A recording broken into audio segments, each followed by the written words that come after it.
Guys, welcome back to my channel. Kung bago lang kayo sa channel ko, ako nga pala si Annalyn Tapa. Welcome kayong lahat. At kung hindi pa kayo nakapag-subscribe, i-click nyo lang subscribe button sa baba at pakiclick nyo na rin ang bell notification para ma-notify kayo sa lahat ng mga videos na i-upload ko. Nag-upload ako guys ng mga video tips, video tutorial nang sa ganun ay may share ko ang kaalaman ko sa kapwa ko YouTubers, lalong-lalong na sa mga new YouTubers na nagsisimula pa lang gumawa ng kanilang channel. Hi guys, kamusta na kayong lahat? So today's video, i-share ko sa inyo kung paano ba ayusin yung laging tinatanong ng mga viewers ko, nababasa ko sa comments na paano ba kapag nagbaliktad yung mga video nyo, yung pag-film nyo guys is halimbawa nakabaliktad siya. So kahit ma-fix natin yan guys, at ang gamit natin dito is YouCut. So nakikita nyo itong YouCut.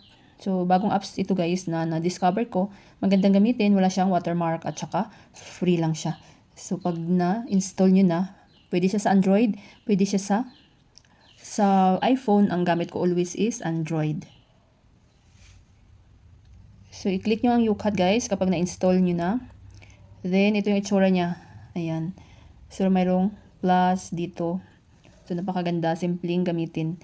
Lalo lang kapag nag-start pa lang kayo sa pag-vlog. So, i-click nyo itong plus. Then, new project. So, pupunta kayo sa inyong gallery.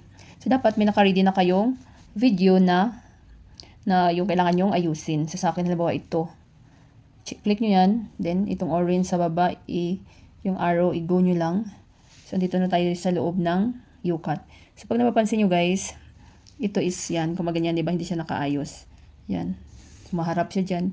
So, kapag ganyan yung mga video nyo, yun ang problema ng mga viewers ko. Yung lagi kong nakababasa sa comments.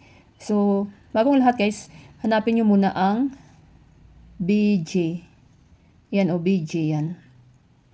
So, ano ba yung video na ini-edit nyo? Pang long video ba? YouTube video or Instagram short reels, mga TikTok, mga FB reels, short video, YouTube video, short. So, kapag short video, lagi nyo yung tandaan, 9:16 ang kanyang format. So, kapag long video naman, 16:9.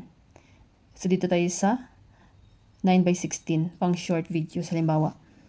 Then, i-check nyo ito guys. Yan. So, paano ba maayos to? So, hanapin natin guys ang rotate.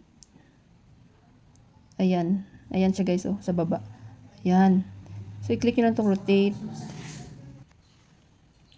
So, i-rotate nyo lang siya guys ng rotate hanggang sumakto siya. Ayan, sakto na yan siya, diba? Yan dapat. Yan. Diba? So, kapag may mga video kayong nakabaliktad, mga ganyan, punta lang kayo sa YouCut, tsaka i-click nyo lang itong rotate hanggang sumakto na siya. Ayan. So, pag okay na kayo guys, na-edit nyo na lahat.